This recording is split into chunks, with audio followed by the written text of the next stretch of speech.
Hare Krishna, everyone. Welcome back to the daily readings of Srila Prabhupada's books. Here at the live studios, Radha Lane, just down the footpath, Sri Sri Radha Nilamadhava Temple.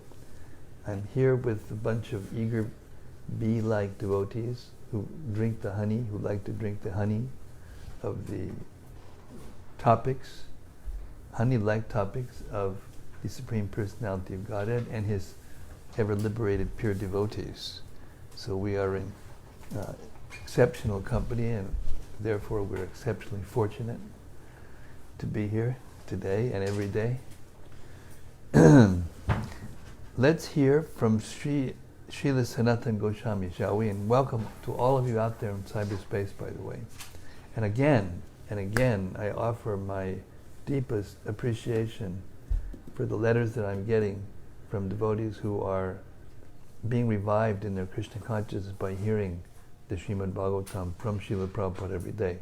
You are increasing the conviction in my heart that Srila Prabhupada's, all through Srila Prabhupada's books and his purports, his words that the attachment to Krishna comes from regularly hearing of Krishna's glories through the Srimad-Bhagavatam.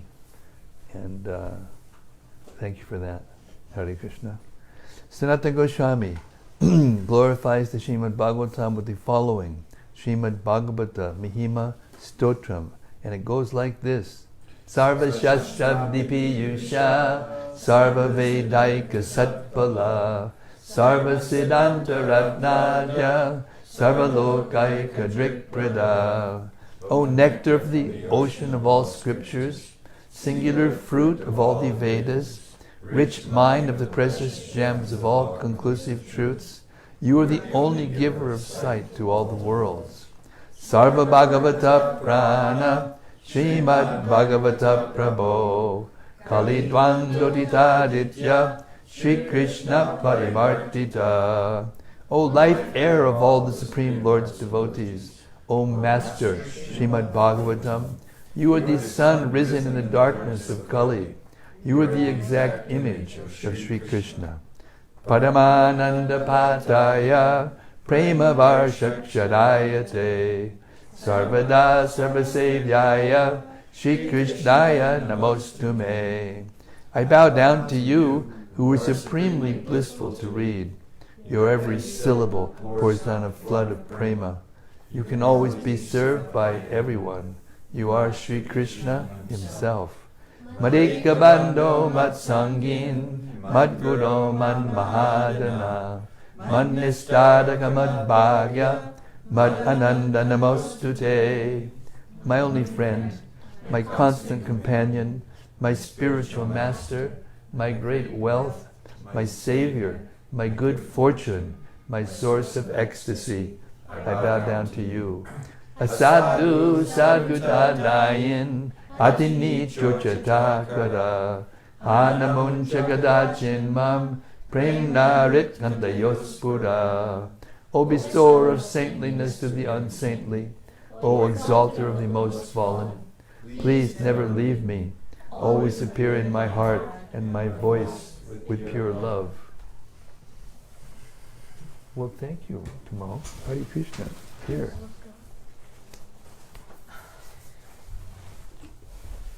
What's not to like?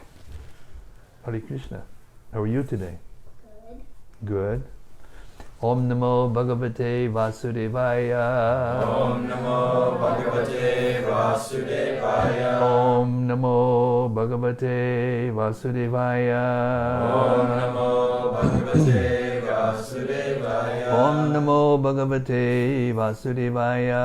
Om Namo Bhagavate Vasudevaya. Okay, we've reached the 10th chapter of the 7th canto of Srimad-Bhagavatam. Hare Krishna, Dr. G. Prahlada, the best among exalted devotees. You know, and you notice that in this pastime of Lord Nrsingadev, there's much more about Prahlada than there is about Lord Nrsingadev. This is arranged purposely by Krishna. Okay.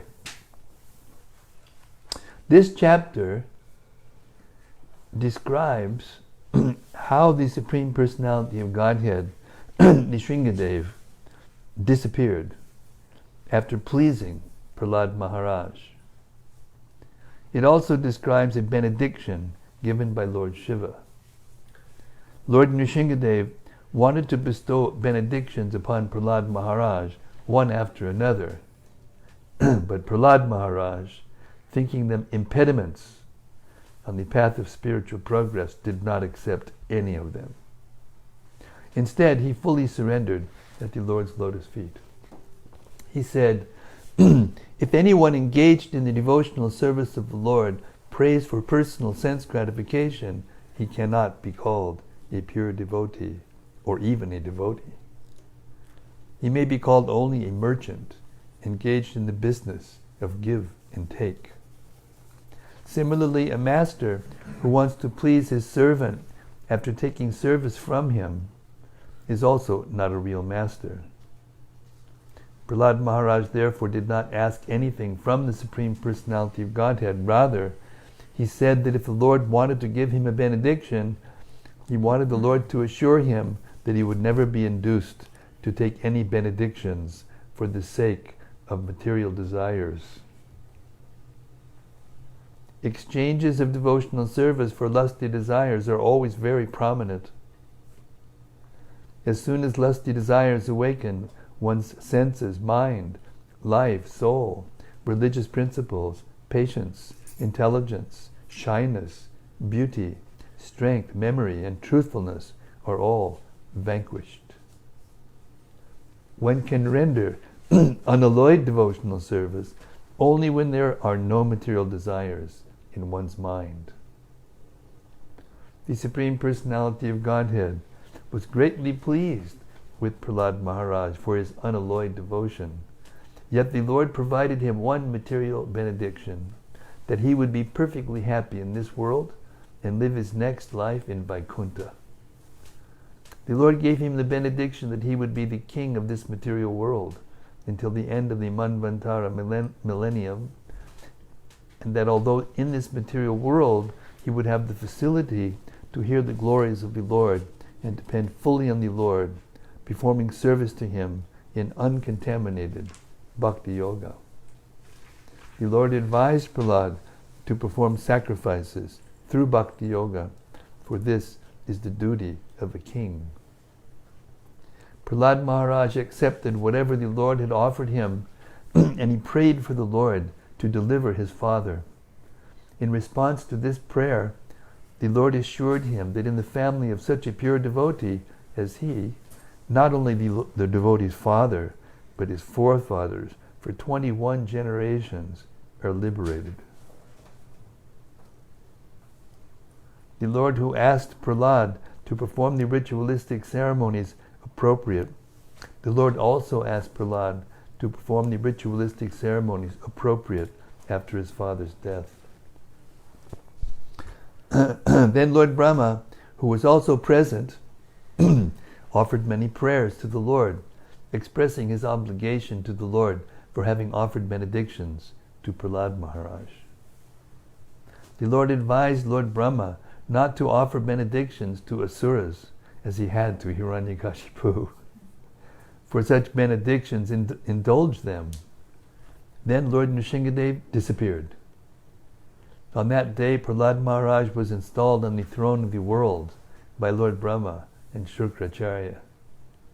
Thus Narada Muni described the character of Prahlad Maharaj for Yudhishthira Maharaj, and he further described the killing of Ravana by Lord Ramachandra and the killing of Shishupal and Dantavakra in Dwapara Yuga.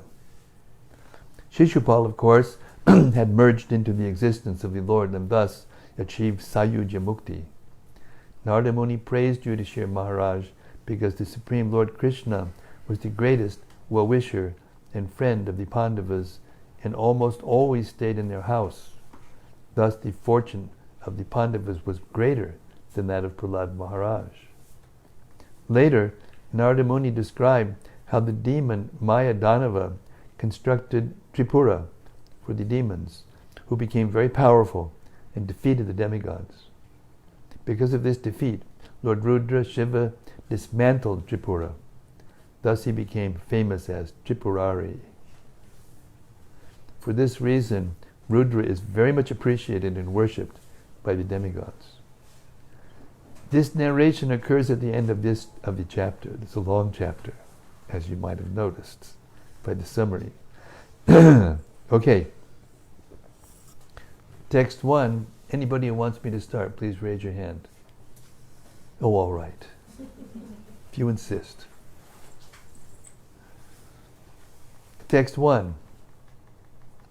The saint Narada Muni continued, although Prahlada Maharaj was only a boy, when he heard the benedictions offered by Lord Nrsingadev, he considered them impediments on the path of devotional service.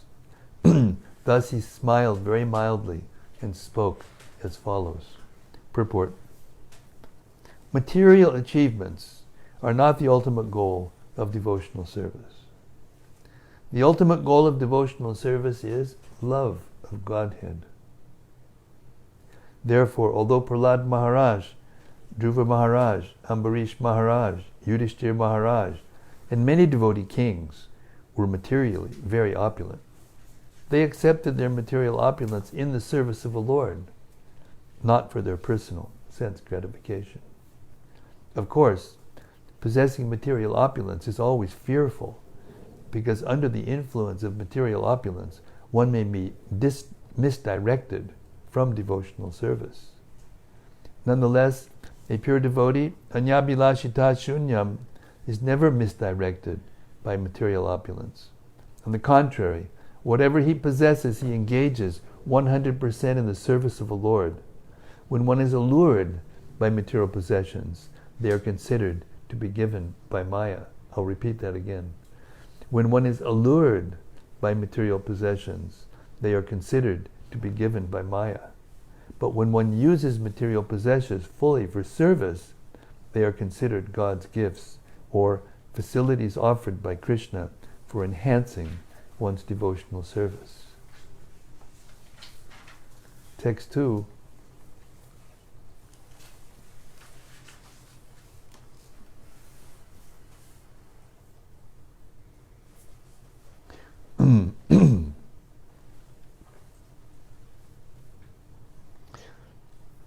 Prahlada Maharaj said, My dear Lord, O Supreme Personality of Godhead, because I was born in an atheistic family, I am naturally attached to material enjoyment.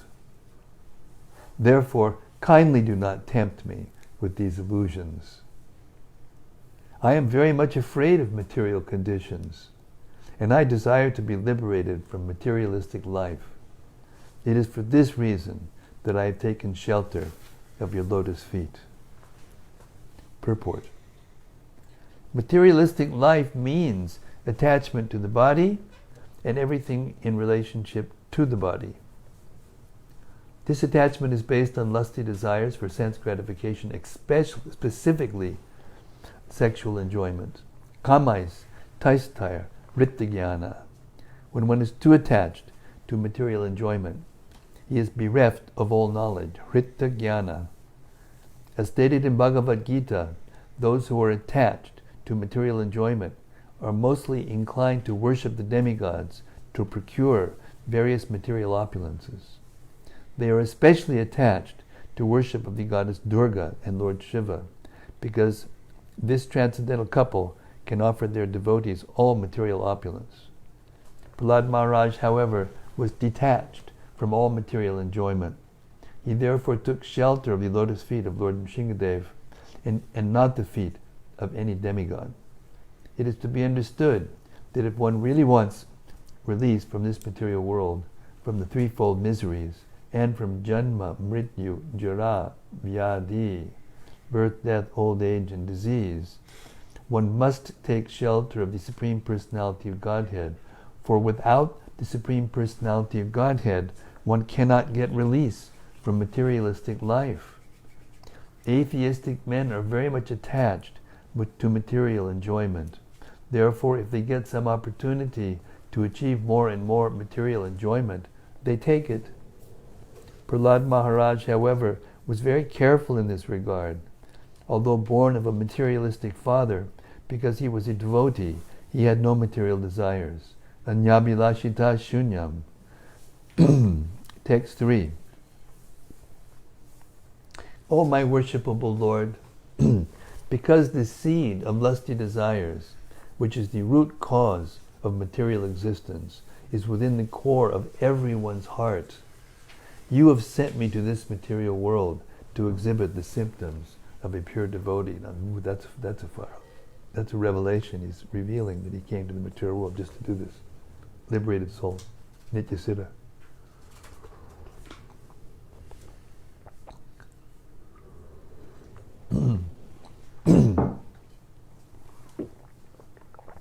Purport. Bhakti Rasamrita Sindhu has given considerable discussion about Nitya Siddha and Sadhana Siddha devotees.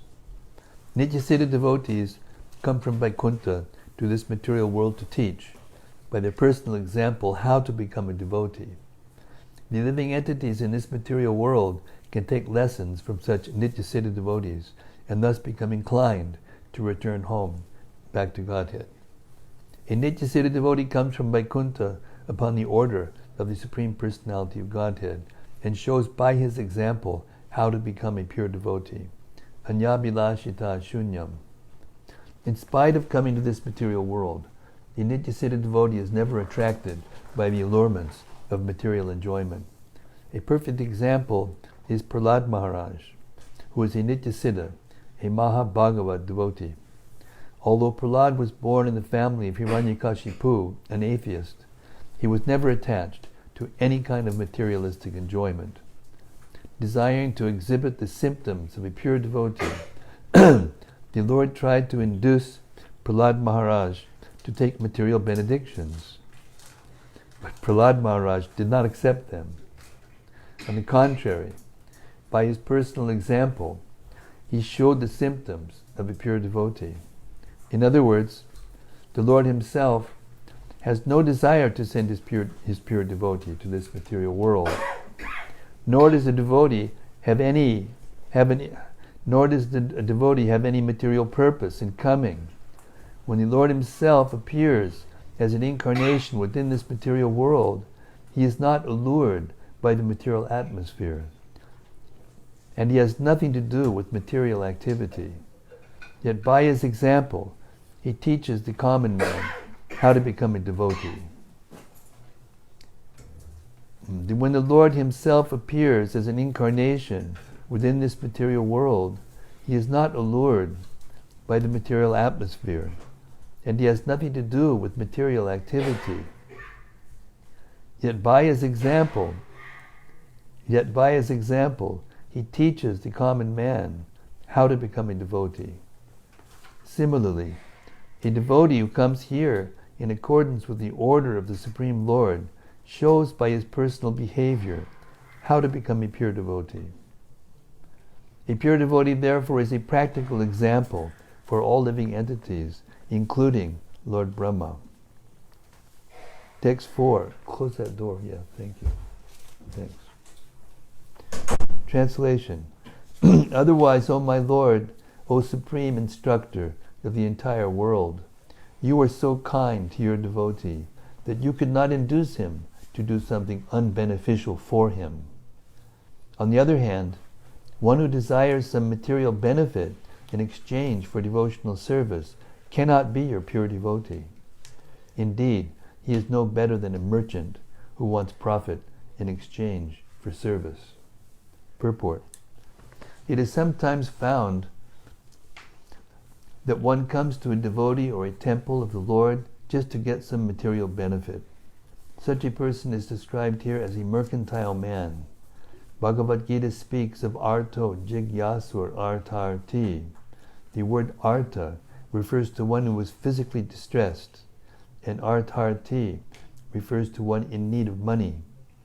Such persons are forced to approach the Supreme Personality of Godhead for mitigation of their distress, or to get some money by the benediction of the Lord. They have been described as sukriti, pious. because in their distress or need for money, they have approached the Supreme Lord. Unless one is pious, one cannot approach the Supreme Personality of Godhead. However, although a pious man may receive some material benefit, one who is concerned with material benefits cannot be a pure devotee. When a pure devotee receives material opulences, this is not because of his pious activity, but for the service of the Lord. When one engages in devotional service, one is automatically pious. Therefore, a pure devotee is anyabhilashita shunyam.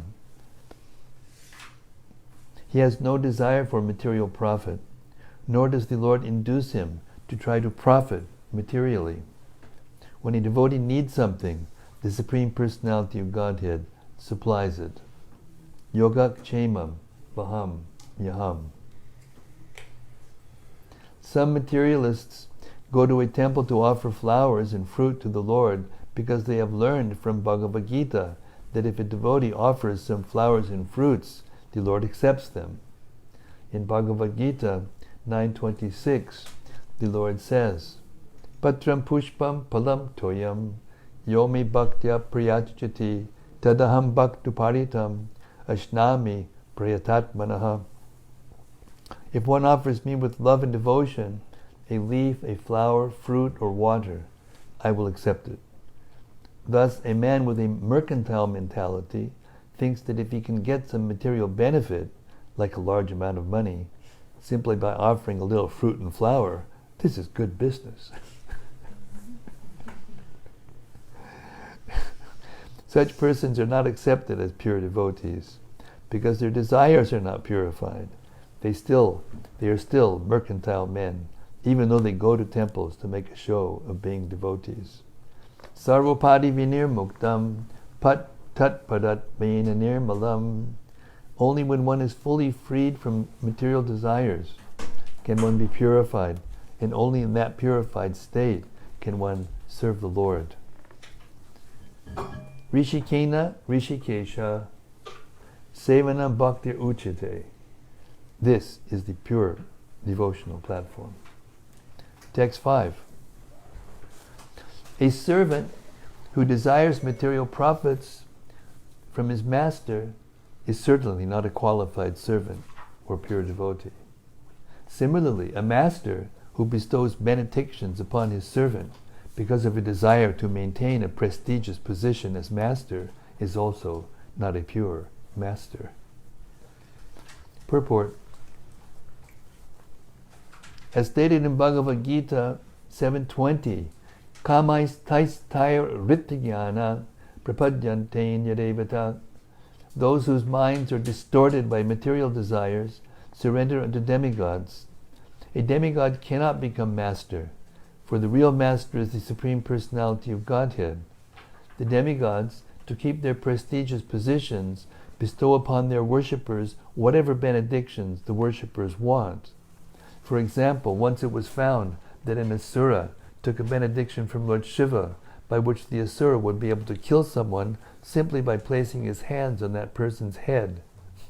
Such benedictions are possible to receive from the demigods.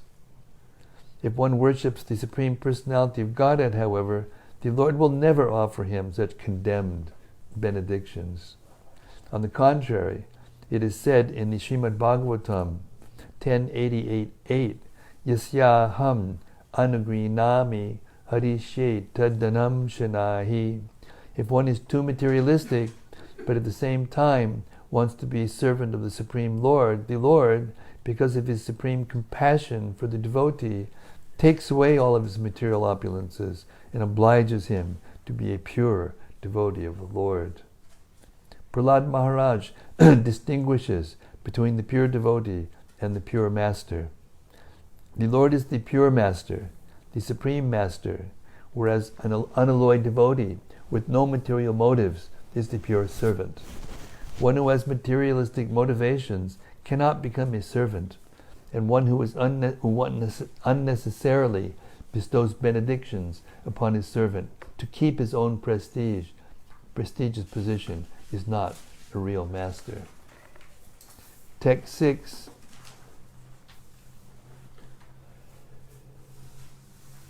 O my Lord, I am your unmotivated servant, and you are my eternal master.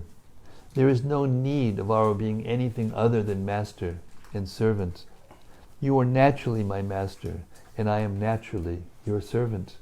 We have no other relationship. Purport. Sri Chaitanya Mahaprabhu said, Jivira Sarupa Hoya Krishnera Nityadas. Every living being is eternally a servant of the Supreme Lord, Krishna.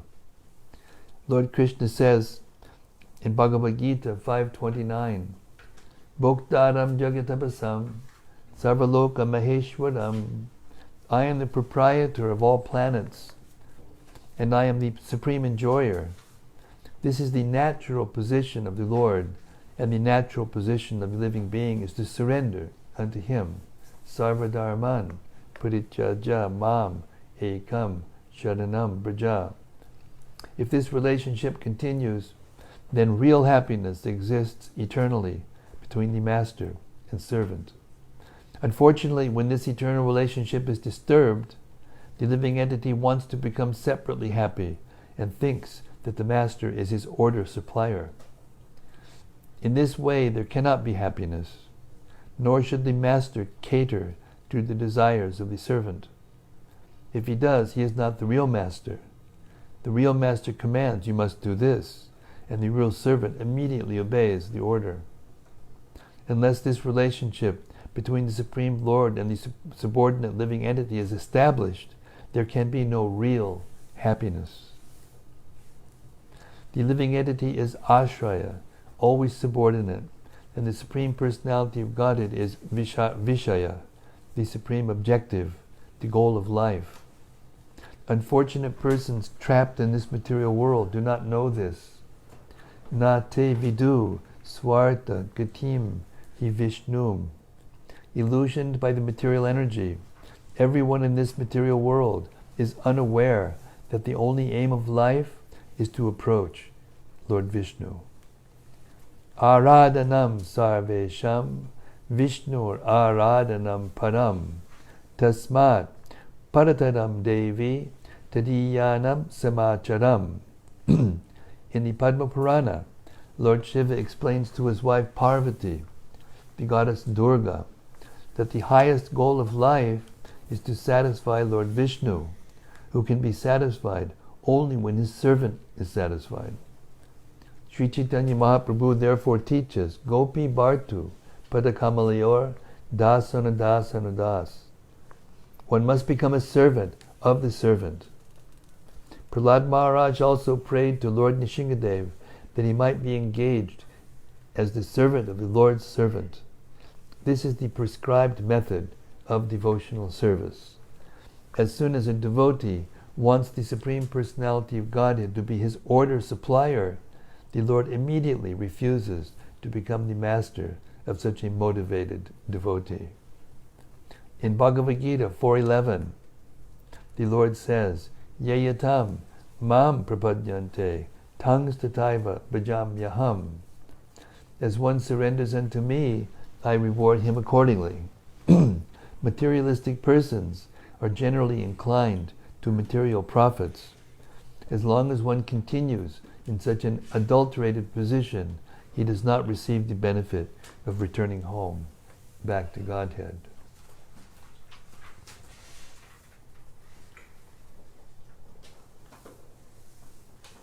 Text 7. O my Lord, best of the givers of benediction, if you at all want to bestow a desirable benediction upon me, then I pray from your Lordship that within the core of my heart there be no material desires. This is the essence of prayer, the essence of devotional service. I'll read it again. As a matter of fact, I'll chant Sanskrit. Yadi das yasi me kaman varangs tvam vadadarshaba kamanam ridyasam roham babatas tu rine vadam. O my Lord, best of the givers of benediction, if you at all want to bestow a desirable benediction upon me, then I pray from your Lordship that within the core of my heart there be no material desires. Purport. Lord Sri Chaitanya Mahaprabhu taught us how to pray for benedictions from the Lord. He said, Nadanam na janam na sundarim kabitamba jagadishaka maye mama janmani janmanishware babatad bhaktir ahaituki twayi. O my Lord, I do not want from you any amount of wealth, nor many followers, nor a beautiful wife, for these are all materialistic desires. But if I have to ask you for any benediction, I pray that in whatever forms of life I may take my birth, under any circumstances, I will not be bereft of your transcendental devotional service. Devotees are always on the positive platform, in contrast to the Mayavadis, who want to make everything impersonal or void. One cannot remain void, shunyavadi. Rather, one must possess something. Therefore, the devotee, on the positive side, wants to possess something. And this possession is very nicely described by Prahlada Maharaj, who says, if I must take some benediction from you, I pray that within the core of my heart there may be no material desires. Desire to serve the Supreme Personality of Godhead is not at all material. Shall I repeat that? Oh, all right. The desire to serve the Supreme Personality of Godhead is not at all material. Text 8. O my Lord, because of lusty desires, from the very beginning of one's birth, the functions of one's senses, mind, life, body, religion, patience, intelligence, shyness, opulence, strength, memory, and truthfulness are vanquished. Purport. As stated in Srimad-Bhagavatam, kamam rid rogam. Materialistic life means that one is afflicted by a formidable disease called lusty desire. Liberation means freedom from lusty desires, because it is only due to such desires that one must accept repeated birth and death. As long as one's lusty desires are unfulfilled, one must take birth after birth to fulfill them. Because of material desires, therefore, one performs various types of activities and receives various types of bodies with which to try to fulfill desires that are never satisfied. The only remedy is to take to devotional service, which begins when one is free from all material desires. Anyabilashita shunyam. Anyabilashita means material desire, and shunyam means free from. The spiritual soul has spiritual activities and spiritual desires, as described by Sri Chaitanya Mahaprabhu. Mama janmani, janmanishware, babatad bhaktir, ahaituki twayi. Unalloyed devotion to the service of the Lord is the only spiritual desire. To fulfill this spiritual desire, however, one must be free from all material desires. Desirelessness means freedom from material desires. This is described by Srila Rupa Goswami as anyabilashita shunyam. As soon as one has material desires, one loses his spiritual identity. Then all the paraphernalia of one's life, including one's senses, body, religion, patience, and intelligence, are deviated from one's original Krishna consciousness. As soon as one has material desires, one cannot properly use his senses, intelligence, mind, and so on for the satisfaction of the Supreme Personality of Godhead. Mayavadi philosophers want to become impersonal, senseless, and mindless, but that is not possible. The living entity must be living, always existing, with desires, ambitions, and so on. These should be purified, however, so that one can desire spiritually and be spiritually ambitious without material contamination. When materially contaminated, however, one is put into the hands of the material misery, janma, mrityu, jara, vyadi. If one wants to stop repeated birth and death, one must take to devotional service of the Lord. Sarvopadi, vinirmuktam, tatpadatvena nirmalam, rishikena rishikesha, sevanam bhakti ruchite. Bhakti, or devotional service, means engaging all our senses in the service of the Lord, the Supreme Personality of Godhead, the Master of all the senses. When the spirit soul renders service unto the Supreme, there are two side effects. One is freed from all material designations, and simply by being employed in the service of the Lord, one's senses are purified. Text 9. O my Lord, when a human being is able to give up all the material desires in his mind, he becomes eligible to possess wealth and opulence like yours. I'll repeat that again. O my Lord, when a human being is able to give up all the material desires in his mind, he becomes eligible to possess wealth and opulence like yours. Purport. Atheistic men sometimes criticize a devotee by saying, if you do not want to take any benediction from the Lord, and if the servant of the Lord is as opulent as the Lord himself, why do you ask for the benediction of being engaged as the Lord's servant? Sridhar Swami comments, Bhagavattvaya, Bhagavat Saman Aishvaryaya, Bhagavatva, becoming as good as the Supreme Personality of Godhead, does not mean becoming one with Him or equal to Him, although in the spiritual world, the servant is equally as opulent as the Master. The servant of the Lord is engaged in the service of the Lord as a servant, friend, father, mother, or conjugal lover, all of whom are equally as opulent as the Lord. This is Achintya Bheda Bheda Tattva. The master and servant are different, yet equal in opulence. This is the meaning of simultaneous difference from the Supreme Lord and oneness with Him. Text 10.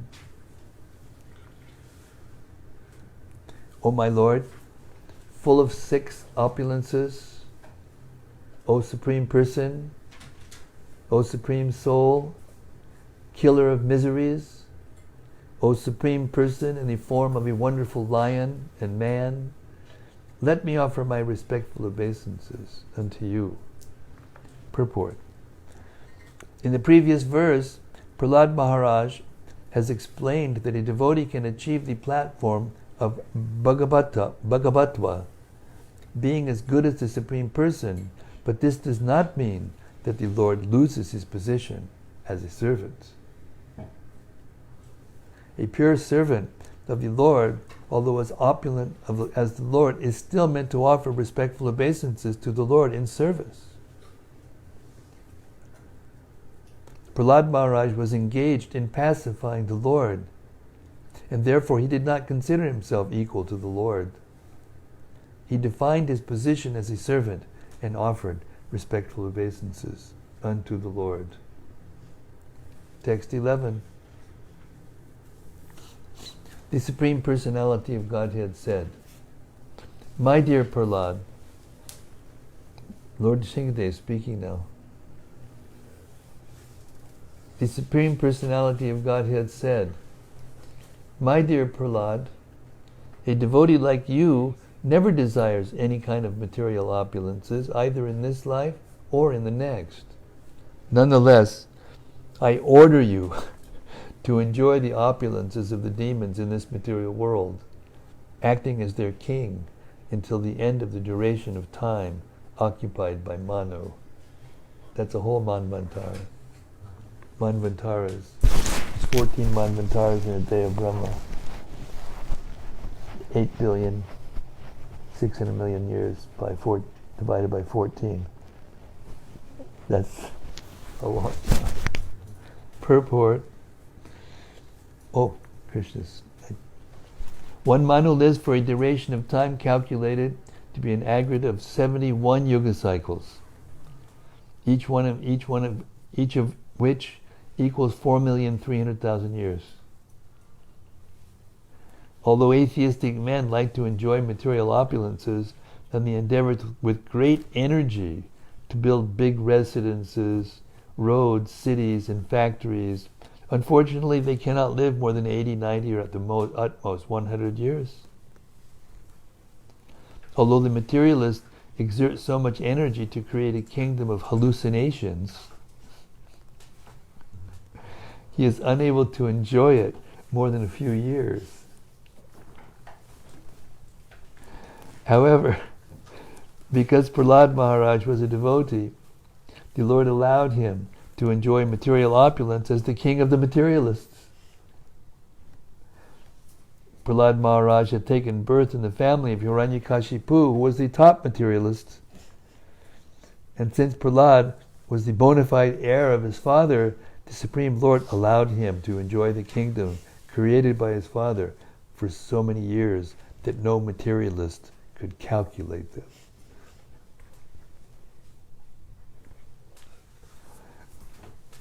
A devotee does not have to desire material opulence. But if he is a pure devotee, there is ample opportunity for him to enjoy material happiness also, without personal endeavor. Therefore, everyone is advised to take to devotional service under all circumstances. If one desires material opulence, he can also become a pure devotee, and his desires will be fulfilled.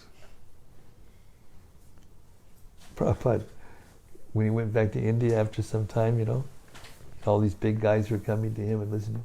He said, "Listen, you guys are businessmen, right? You do business to make money, right? Profit is your..." Yeah, that's right. I went in 1965 out of here with 40 rupees, and now I've got 40 crores in 10 years. And who? And they're all like, "What?"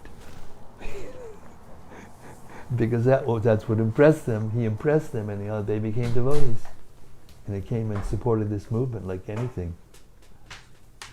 Wow, we've got a special seat here for you, with your name on it. Oh, they took the name off. Anyway, it's for you. I mean, we're hearing some real nectar stuff here. I want you to know. This is Shingadev responding to Prahlada Maharaj. I'm going to read this again from Maharaj. This is Sechvara purport. The Supreme Personality of Godhead said, "My dear Prahlada, a devotee like you never desires any kind of material opulences, either in this life or in the next. Nonetheless, I order you to enjoy the opulences of the demons in the material world, acting as their king until the end of the duration of the time occupied by Manu." Purport.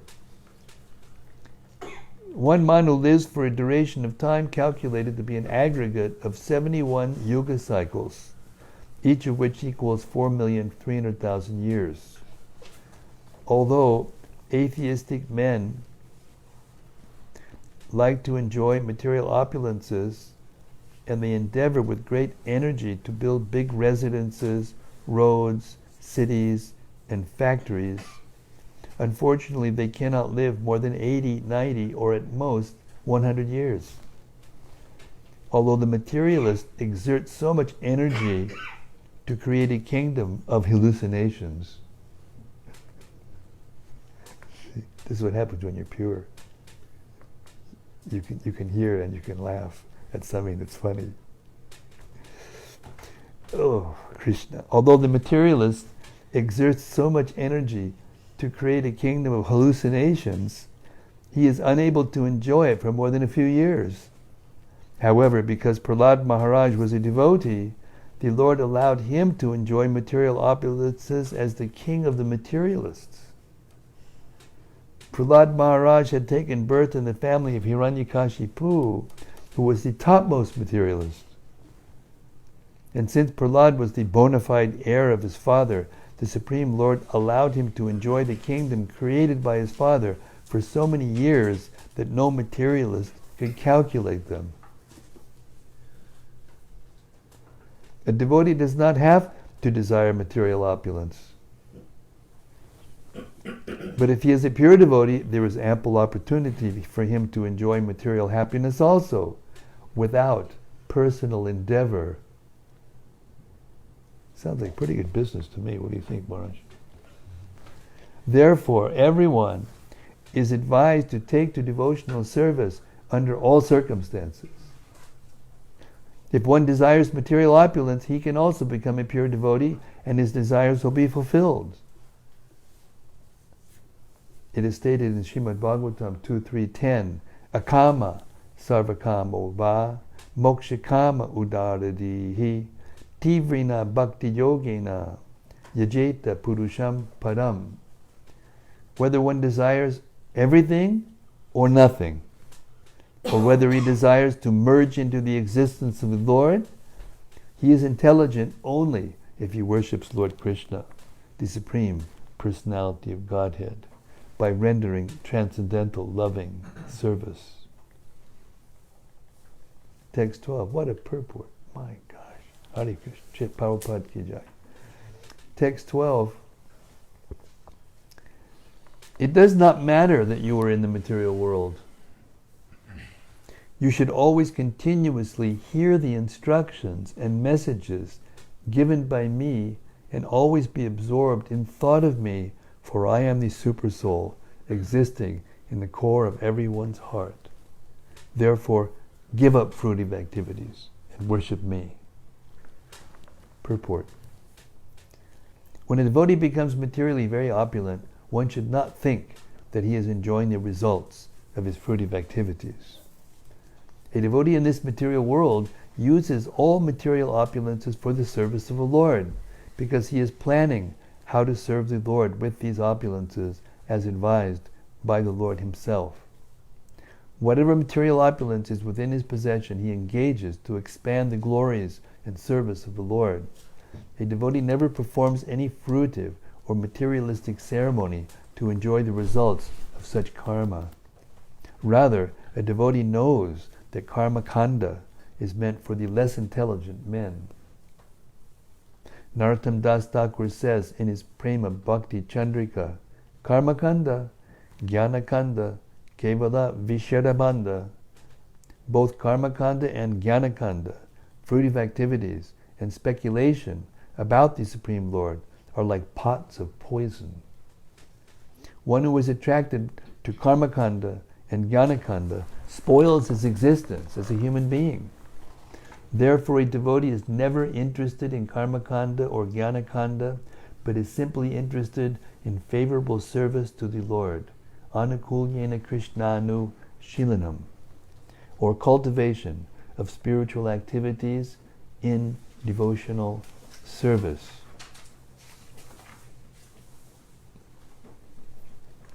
My dear Prahlad, while you are in this material world, you will exhaust all the reactions of pious activities by feeling happiness, and by acting piously, you will neutralize impious activity. Because of the powerful time factor, you will give up your body, but the glories of your activities will be sung in the upper planetary systems, and being fully freed from all bondage, you will return home, back to Godhead. Purport. Srila Vishwanath Chakravarti Thakur says, Evam Prahladas Yang Shena Sadhana Siddhatvam Nitya Siddhatvam Nana Chanaradad Vijadgyayam. There are two classes of devotees, the Sadhana Siddha and the Nitya Siddha. Prahlad Maharaj is a mixed Siddha. That is, he is perfect partly because of executing devotional service and partly because of eternal perfection. Thus he is compared to such devotees as Narada.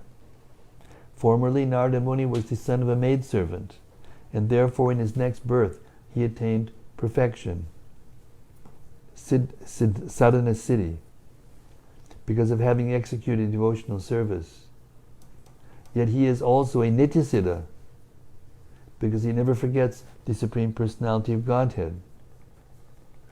The word kushalena is very important. One should live in the material world very expertly.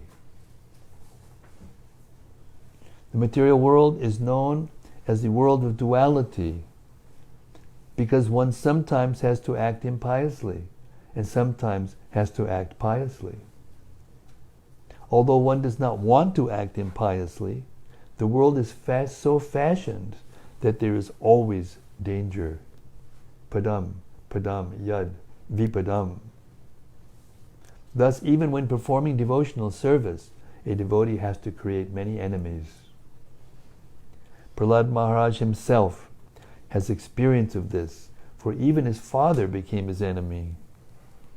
A devotee should expertly manage to think always of the Supreme Lord, so that the reactions of suffering cannot touch him. This is the expert management of papa punya, pious and impious activities. An exalted devotee, like Prahlada Maharaj, is jivan mukta. He is liberated even in this life, this very life, in the material body. Hare Krishna. 7:32. Time to stop the reading. Hare Krishna. So, this is the open mic time. You know how they have open mic places like these? In London they have that park, what do they call that? Hyde Park or something it's called. Anybody can stand up and say whatever they want. Or in some clubs they have open mic, you can come and read your poems or get off your chest. Quiet in the courtroom, the monkey wants to speak. Don't be shy. Okay. Maharaj, he's going to give us some nectar.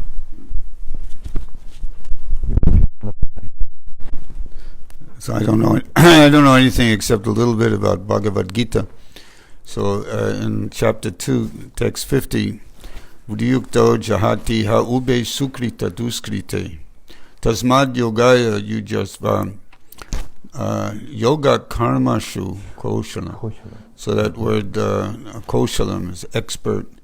So it's translated there as the art of all work, which is to engage in activity, but ube sukrita duskrite. Ube means both happiness and distress. Be indifferent to that, not attached to the results, not trying to avoid negativity. It sounds like a tall order. So by becoming enveloped in what's really divine love, love of God, then that becomes doable. Otherwise, without the higher taste, as we all experience, it's pretty difficult to be so stoic and not be affected by different types of results of our activities. Well, I'm asking a question. Yes, sir. Oh, I already have. Okay. So, Maharaj, thank you very much. So, Prahlada Maharaj and Prabhupada in Lord Nishingadev made it sound very easy in this So, what is it that allows us to live in the material world and without endeavor, as we described we heard just now, be happy and even be able to enjoy opulence equal to the Lord?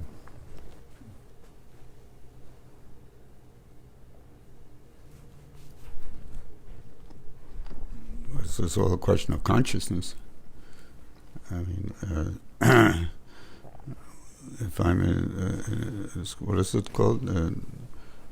Dehatma buddhi is the bodily conception of life. then it's not possible. If I'm in that conception of life, and something comes which is pleasurable or opulent or pleasing to my senses, obviously I'm going to try to, automatically I'm going to feel I'm the enjoyer of that, and it works conversely with displeasure.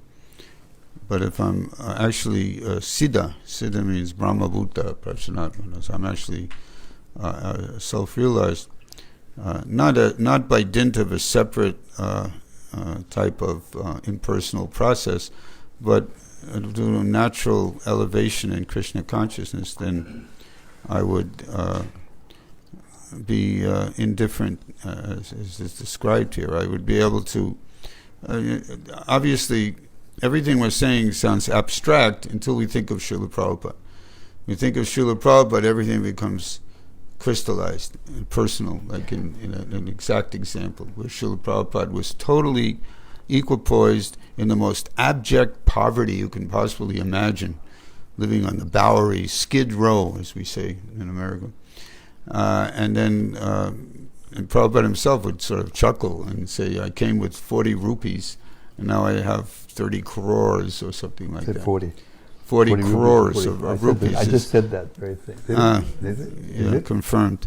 Has that ever been done? Prabhupada would say, is there any history of such a thing?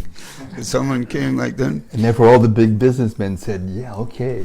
They came to surrender him for that reason. So funny, huh? Yeah, but the real glory is that he was not affected. But we heard something very... May I? Whatever you like. Prahlada Maharaj and Prabhupada offered in this, and Lord Nrsimhadev, in this section, he made it so simple. He said, all you have to do is think of me. So if you do that, then in one fell swoop, you get everything. Not so easy. Not so easy. With love and devotion. No, it is easy. We make it difficult. It's very easy. It's not easy to stop making it difficult. Well, that's up to you. That's up to you. Well, in order to be able to think of Krishna, don't I have to be able to control my mind? Well, we can just chant louder and sit down every day like this and hear louder, and gradually, I couldn't help. One reflection I had today was one of my favorite reflections I ever had. I made this point, not me, but the Prabhupada made the point, and Prahlada, Tamal, I keep thinking of Prahlada because he's this child in the room, he started laughing, It was Rishikena, Sevana Bhakti Uchite, and then he said, if you don't do that, then you just live in a life of hallucination. That's not something that an 8-year-old kid will usually like, what? Hallucinate? And he just started laughing. Like he got it. Did anybody else notice? Therefore, it is easy. But it's not easy because we're lusty. And when we give up that lusty desire, and that's what it said there. How to do it is just give up a lusty desire and start to desire Krishna. And just by doing that, then the lusty desire, gradually dissipates without any separate endeavor, as I think we mentioned, without separate endeavor. Therefore, sometimes Prabhupada would, he would describe all these things, and then Prabhupada would say, what is the difficulty? That book, who was it that read? Shruta Kirti. What is the difficulty? Because Prabhupada explained it in such a way that your mind would stop going through all those things, and then you say, yes, Prabhupada, yeah, it's a fact, it isn't difficult. So if we read these books daily, clearly, intently, every day, it will sink in and it will become easy. That's my proposal.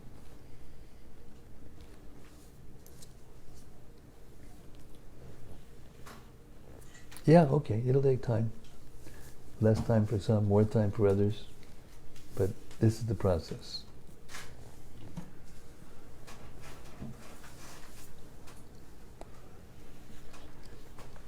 Yes, Panahari.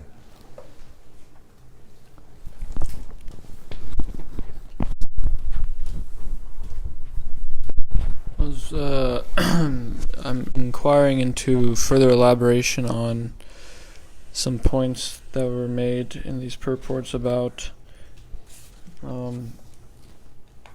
healthy fear of Maya. There was one purport Prabhupada talked about how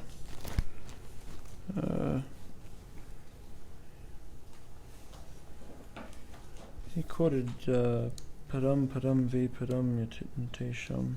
Anyhow, but how healthy fear of Maya is really necessary, and how taking shelter and guidance from spiritual master, devotees, the Shastras, Prabhupada's purports, how this is our only lifeline to truth. I was wondering for more insanity. Yes, would you be able to elaborate?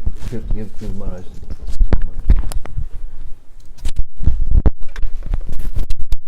Open mic. Hare Krishna. When we say Maya, kind of like there's two aspects. Is Maya like Maya's going to come and tempt me to break the principles or to, somehow forget Krishna? And there's the other aspect of Maya, which is just the material energy. So in both cases, we have to have a healthy fear. Material energy is ahodaitrais chidjamanam budvayor bhaya vipatu. Budvayor bhaya vipatu. Param budva, what is it? It's nariha upashamyati. That by the ahoratrais, by passing of the day and night, one's duration of life is being cut down. So simple observation should produce bhaya vepatu. One should be, vepatu means shaken by bhaya, shaken by fear. And then it makes it sound very easy, because the next point is that one becomes, by a higher intelligence, one understands the Supreme Personality of Godhead, and niriha gives up all material desires, upashamyati, becomes completely peaceful and happy. So it seems like sort of missing a step there, but actually one does lead to the other. So in that sense, it's good to have a healthy fear of Maya in terms of the dangers of the material world, and the fact that even if it seems like I'm not in danger, our duration of life is being cut down every night. And the other, of course, is more often discussed, that we should have not think that I become so advanced that no matter what trick Maya tries to play on me, I'll be able to, transcend it and not be affected by it. That kind of complacency could be very dangerous, as we see. I mean, there's histories of that. Even devotees have been warned that you're, say, in the case of the men, you're allowing yourself to be surrounded by women, and in some cases, the devotee didn't take it seriously. He thought that, come on, that's kid stuff. It doesn't apply to me. I'm so transcendental, and it didn't work. So we've learned from our history. I mean, it's sad. We wish that history weren't there, but at the same time, every cloud has a silver lining, because the history is there. We have such tremendous resource of reason to take that very seriously, that we should have a healthy fear of Maya in both senses. Hare Krishna. If I may, I permission. I'm just remembering something in that purport that might help us, remember and clarify. Prabhupada said, if you're in the material world, you're forced to come in contact with pious and impious activity. So it's not a question of if or maybe. You will come in contact with pious and impious activity. Even if you have the best of intentions, they're the most pure person in the world, you will come in contact. Look at Prahlada Maharaj. He was the purest person in the world, and his father tried to kill him. Hare Krishna. So therefore, we must have a healthy fear of. And now, Sanatana Goswami explains in the Brihad Bhagavatamrita in the 5th chapter of the 2nd part, Gopal Kumara is being instructed by, I think, Narada Muni or somebody, and he's learning how to go from just ordinary chanting to prema bhakti, or prema chanting with love. And I think I read this section before, maybe a couple of months ago. Dainya, which means utter humility, is the prerequisite for prema. It's so important that dainya and prema are like mutually cause and effectual to each other. So they're actually the same thing. If you don't have dainya, if you don't have utter humility, you can't have prema. You don't have prema, or if you have prema, then you have to have dainya. And one of the characteristics of a person who has dainya is not humility, like you're fallen by doing sinful activity or poverty or some unfortunate circumstance that makes you, over there in the corner somewhere, not able to do anything. Just kind of, I can't do anything. No, but rather, the characteristics of one that has this dainya is he follows everything very strictly, and he has a healthy fear of material existence, of Maya. Jamil in hardware. Yeah, also. Jamil had that. He had Yeah. very healthy fear. He said, Yeah. let me not fall again into the darkness. Yeah, it's a matter of everyone experiences this. So the purpose of the material world is to teach us this. It's the whole purpose of the material world, to teach us this. So everyone actually knows it, or they're having experience, but to be able to see it and act on it, that requires a healthy fear of material existence. Yes, Uncle John. This is Uncle John. Or we also call him Honest John. Does Maya have the ability to be proactive and tempt you? Or is it just, can she, is it active like that? Yes. It's not just a... Maya is Durga, is a reflection or an expansion of the internal energy. The material energy is a reflection of the spiritual energy of Krishna, and she's in charge.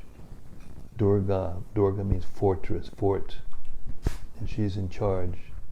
And her service to Krishna, she's a pure devotee of Krishna, and her service is to bewilder, to cause the living beings in the material world to forget Krishna. Okay.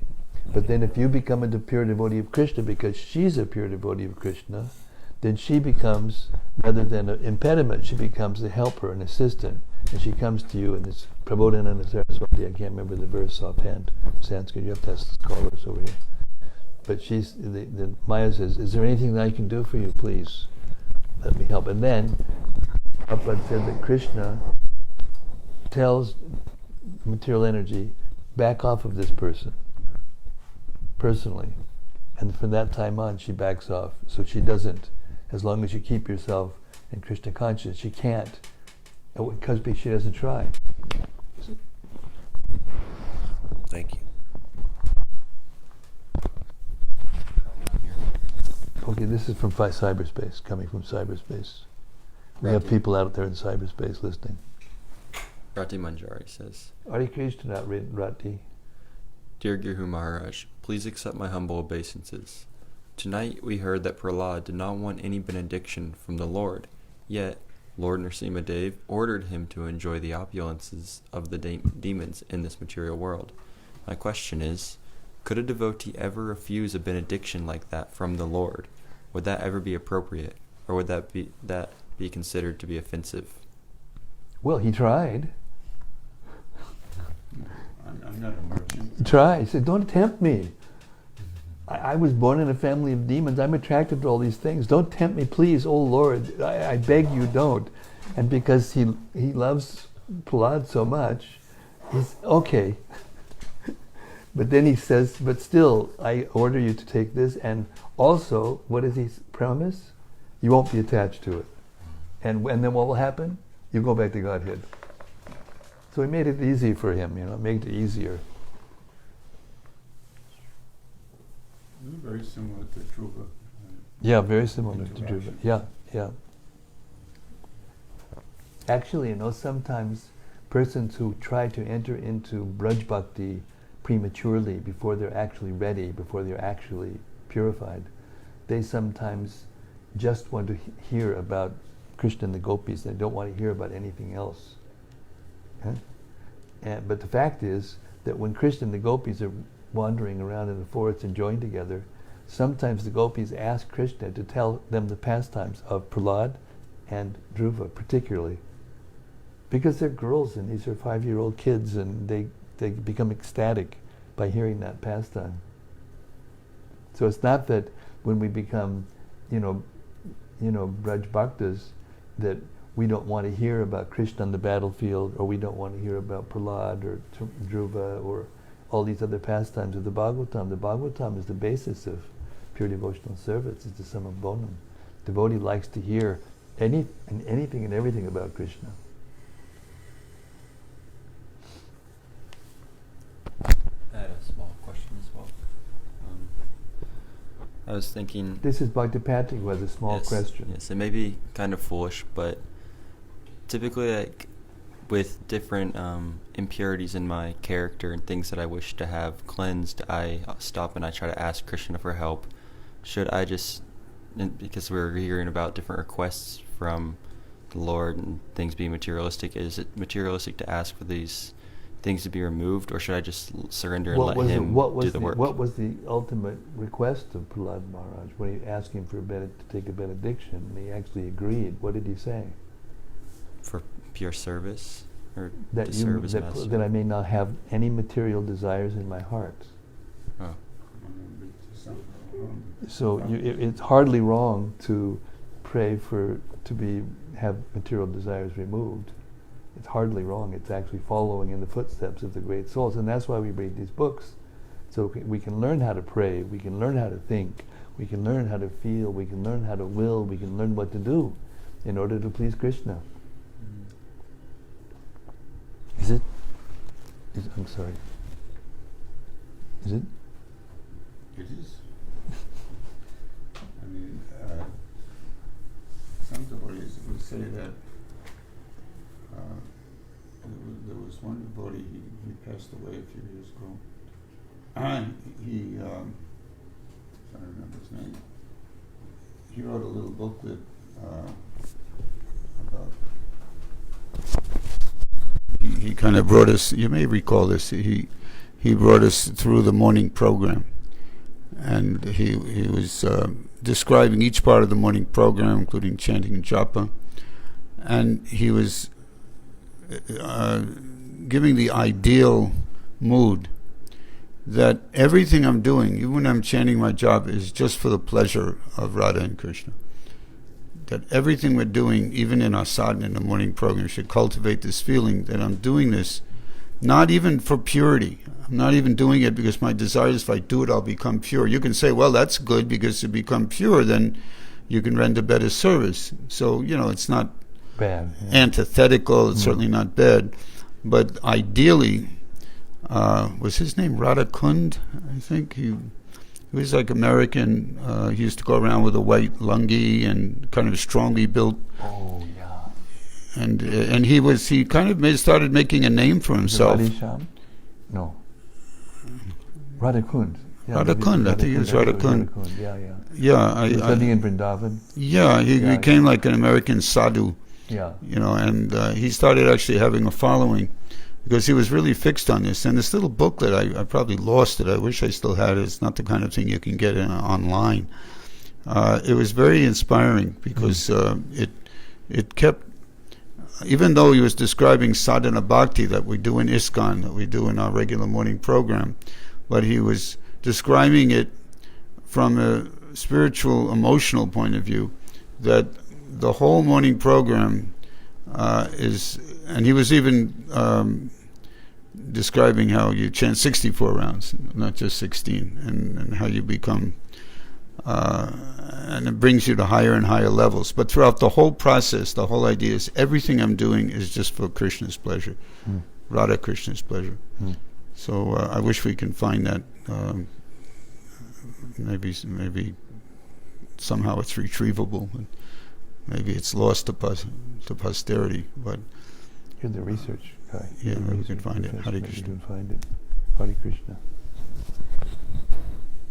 Anyone else? Anything else? Yes, Shobha. We have heard that. Wait.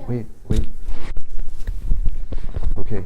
We have heard that all the results of the pious and the impious activities can only be nullified by a devotional service.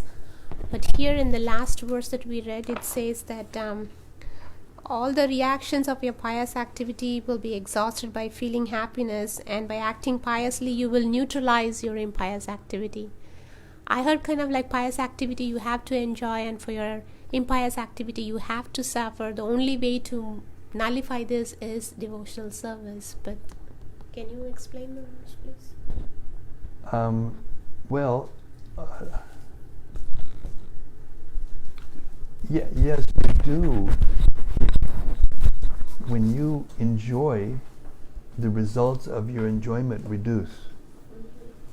Just like sometimes they say if the yogi has some mystic power and then he uses that power for some purpose, then it reduces the power. That's why sometimes the yogis, they hide out. They don't see him, except in some Kumbh Mela or something. They come down from the Himalayas or something. But it's a fact that doesn't actually take out the root cause of the impious activity or the pious activity. You know, by living in the material world, you know, you accrue more pious and more impious, and at the same time you reduce the pious and impious, but you don't take out the root. That's in the beginning of the 6th canto of Bhagavatam. So there's this nice prayer that I say every morning. There's this nice prayer that I say every morning. I want to share with you, if I can get my computer to cooperate. Oh, there it is. Okay. This is Rupa Goswami, and it's his Namastaka.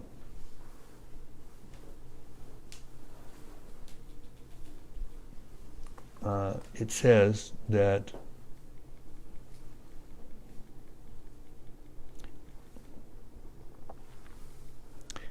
Yad Brahma Sakshat Kriti Nishtayapi Vinasham Ayati Vina Nabogahi Apaiti Nama Spulanena Tatte Pralabdha Karmiti Virauti Vedaha. O Holy Name, the Vedas declare that meditation on the impersonal Brahman cannot bring freedom from karmic reactions, that they must be enjoyed or suffered. But that when you manifest yourself in one's consciousness, all karma at once disappears. So this is a very important verse because the word at the end of this line is prarabdha. There's a chain of fruitive activities. It starts from less than a seed. It starts from an inclination. Just by being in the material world, there's an inclination. Every conditioned soul has this inclination. That's why we're here. Yeah, and then there's bij. That means you think something or do something that plants the seed, and then from there the seed grows, and then there's a partial, reaction, and then it fructifies, and then eventually it comes to prarabdha. And prarabdha is all the mature, sinful, and pure pious activities that we've accrued, and it manifests as this body and this mind that we have right now. So there are so-called philosophers that say that you can't become free from the Prabhupada until you leave your body. They say like that. But here, Rupa Goswami is just counteracting that by saying Prarabdha karmati virauti vedaha, means that if you actually realize that the holy name of the Lord is Krishna, and you chant in that consciousness, in other words, when Krishna manifests himself as the holy name to you, then even the Prarabdha karma is gone. Of course, this is a very rare state, that in that state, the devotee becomes unaware of all the things that are going on, taking care of his body, doing this and doing that. All goes on. That's the analogy of the fan. He's unplugged completely, and the fan keeps going around. The body goes through its motions, but he's somewhere else, free from the reactions altogether, and never becomes entangled in those things again.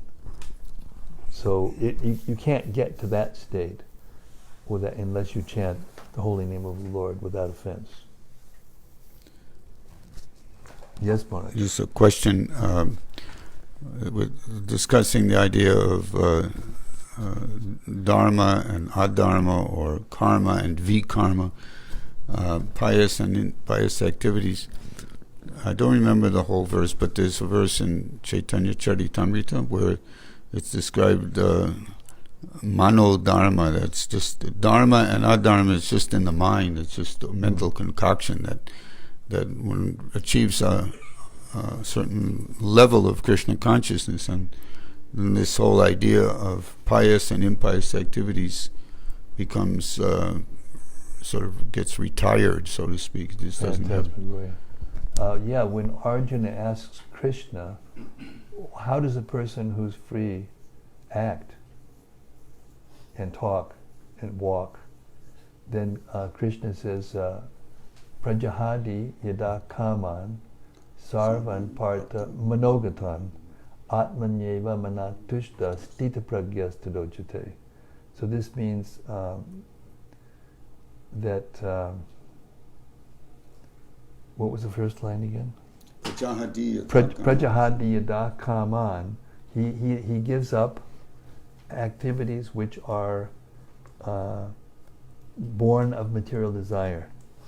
Prajahidakam sarvan parta manogatan. Manogatan means born of mental Concoction. mental concoction. And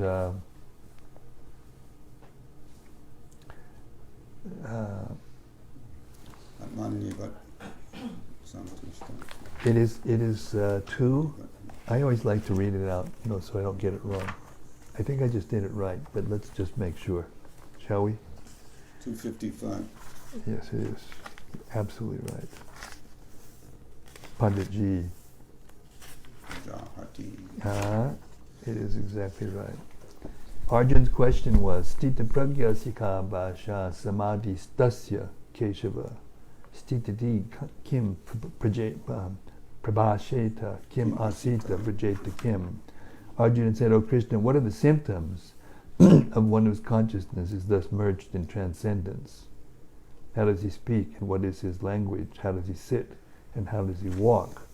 And then Krishna says, Shri Bhagavan Uvacha Prajahati yada kaman sarvan parta manogatan atmanyevat manatushta stita pragas tirujate. The Supreme Personality of Godhead said, O Partha, when a man gives up all varieties of desire for sense gratification which arise from mental concoction, and when the mind, thus purified, finds satisfaction in the self alone, then he is said to be in pure transcendental consciousness. So, and then we heard just now from Prabhupada and Lord Singh and Prahlada Maharaj that therefore the desire for devotional service is not a material desire. You cultivate desire for devotional service, cultivate desire for pure devotional service, cultivate desire for prema in that order. And Krishna will respond. It's up to him how and when. But if we become very fixed in those desires, then that's what it means without separate endeavor.